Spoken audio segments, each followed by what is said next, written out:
السلام عليكم ورحمة الله وبركاته. كل حبايبي ازيكم عاملين ايه؟ يا رب كلكم تكونوا بخير. النهارده يا حبايبي بقى في فيديو جديد في قمة الروعة. ده جمبري باترفلاي، يعني حاجة لسه جديدة كده هنعملها وسهلة جدا جدا. جبنا الجمبري طبعا تنظيفه زي ما انتم شايفين كده، مفتوح من الظهر وطبعا متشال الخط بتاع الرملة تمام، وبسيبه بالراس بتاعته زي ما هي. اللي عايز يسيب الظهر من القشر بتاعه يسيبه، اللي عايز يشيله يشيله. انا عن نفسي شايلاه تمام، عشان خط الرمله ده لازم يجي من السلسله بتاعت الجمبريه من ورا كده.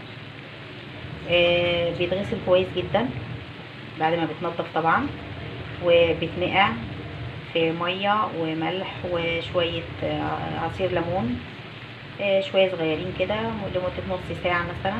بعد كده بنشيله، بنصفيه ونحطه في مصفى، نغسله تحت الحنفيه، ننزل كل الحاجات اللي احنا كنا متبلينها فيه يعني، ونشطفه شطفه كويسه كده ونحطه في مصفى ونسيبه يصفى بقى ايه الميه اللي فيه. بعد كده بنعمل ايه زي ما انتم شايفين كده، معلقه زبده تمام يا حبايبي، وبنمسك الجمبري ونحط هو مش لازم يكون كبير اصلا، عادي يعني، ولا اللي هو الجامبو، ممكن يكون جمبري الوسط عشان تعرفي تفتحيه بس وما يتقطعش منك. وبعدين بتفتحيها وبتحطيها على ظهرها كده ماشي يا حبايبي، وترصوه جنب بعضيه كده تمام. بعد كده يا حبايب قلبي بنسيبه 10 دقايق كده على النار، ياخد ويدي كده مع بعضه. بنكون محضرين دقه بقى جميله، دقه جميله، 4 5 قرون فلفل حمر كده تمام. انا عملت الدقه عن نفسي يعني، انا هوريها لكم تمام يا حبايبي.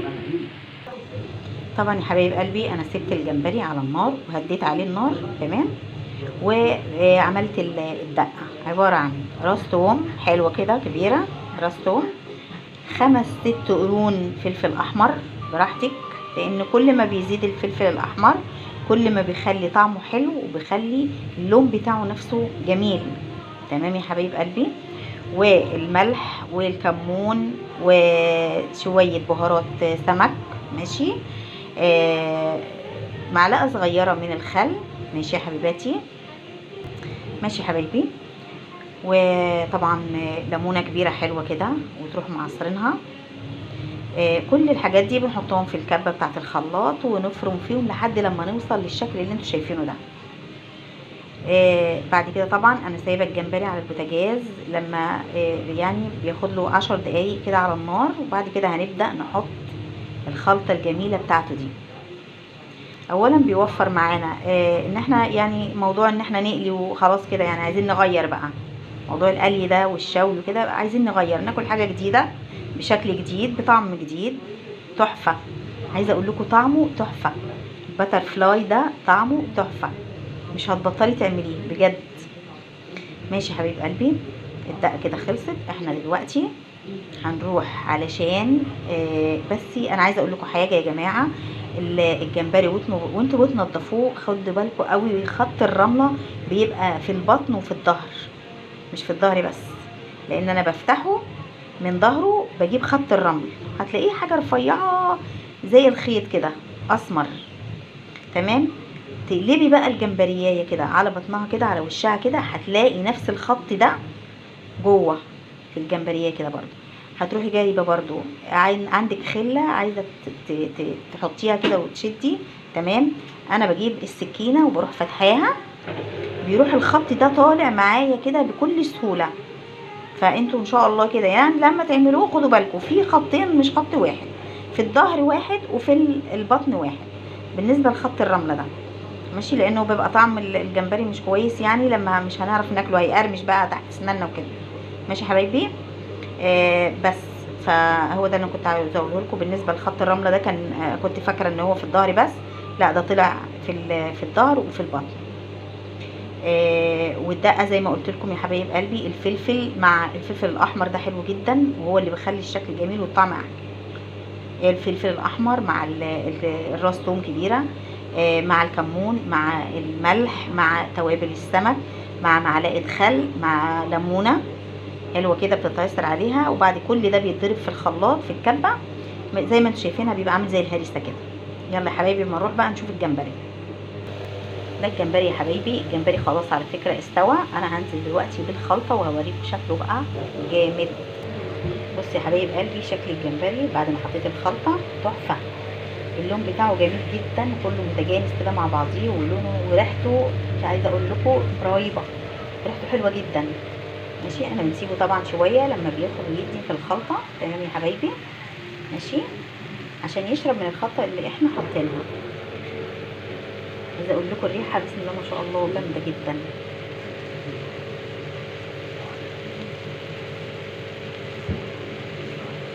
هو كده ايه بسم الله ما شاء الله كده تمام. عملنا ايه بقى؟ عملنا شويه رز بني شكلهم حلو قوي كده، انا هوريهم لكم. عملنا معاه بقى الرز البني يا حبايب قلبي. ماشي، ده طبعا رز السمك كلنا عارفينه يعني. بنحرق البصله كده وبناخد راحتنا واحنا بنحرقها جامد كده. بعد كده بننزل بالميه، وبعد كده بنصفي الرز وبنحطه، وبنحط بقى الميه بتاعتنا والملح والكمون، وبنظبط ايدينا كده في الميه علشان ما يعجنش ويبقى زي الفل كده. ماشي يا حبايبي، ده بالنسبه كان الرز. وطبعا انا عملت ايه تاني هنا يا حبايب قلبي؟ طبعا انا بحب الجمبري المقلي، تمام، فقلت هشيل شويه كده انا هقليهم.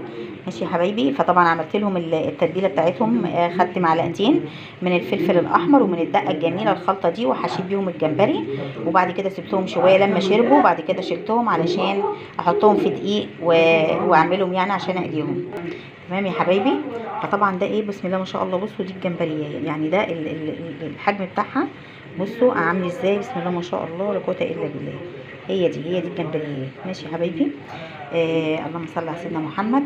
طبعا انا بسيبه شويه علشان الدقيق يمسك في الجمبري. وغير كده في حاجه المفروض يعني مش ان احنا مثلا نحط في الدقيق ونقلي على طول، لا، انا بحطه وبسيبه يمكن ربع ساعه لما الدقيق بيمسك فيه جامد. يا حبايبي علشان ما يبقاش مثلا ايه يعني طري ويشرب زيت والكلام ده، لا، يبقى طالع مقرمش. طبعا انا بحط الدقيق، بحط معاهم نص معلقه ملح، نص معلقه دقه سمك، اللهم صل على سيدنا محمد، شويه من الكمون، شويه بابريكا، معلقه نشا صغيره. ماشي، بحطها كل ده على الدقيق يعني، وبخلطهم طبعا مع بعضيهم كده، وعشان يبقى طبعا الدقيق فيه كل المحتويات دي بيخلي الجمبري طبعا من بره ومن جوه طعمه حكايه. ماشي يا حبايبي، فانا قلت اشيل دول على جنب كده اقليهم مع الجمبري البتر فلاي.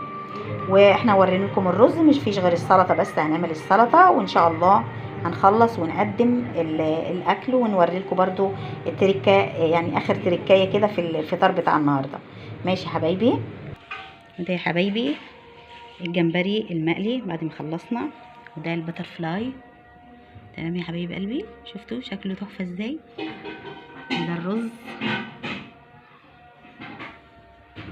شايفين جماله؟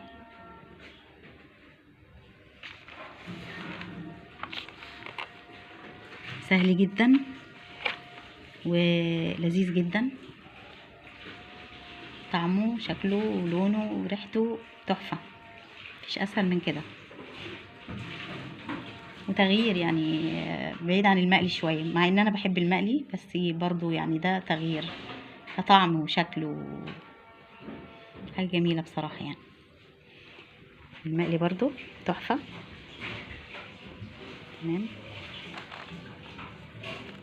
يا حبيب قلبي، ده المقلي. الرز الجميل ده بقى البني الحلو ده. تمام،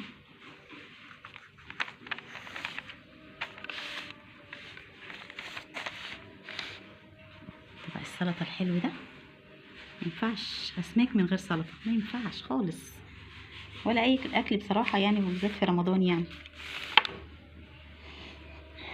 ان شاء الله يا رب يعجبكم الفطار بتاع النهارده يا رب، وان شاء الله كده تعملوا زيه واحسن منه كمان. وما تنسونيش في اللايك بعد اذنكم. ماشي يا حبايبي، ان شاء الله يعجبكم الفيديو وتعملوا اللايك كده عشان تشجعوني على الاقل يعني. تمام يا حبايبي، واللي مشتركش في القناه اتفضل ينورني يشترك في القناة، واشوفكم على خير بكل خير وصحة وسلامة وسعادة يا رب. كل سنة وانتم طيبين، رمضان كريم علينا وعليكم يا حبايب قلبي. السلام عليكم ورحمة الله تعالى وبركاته.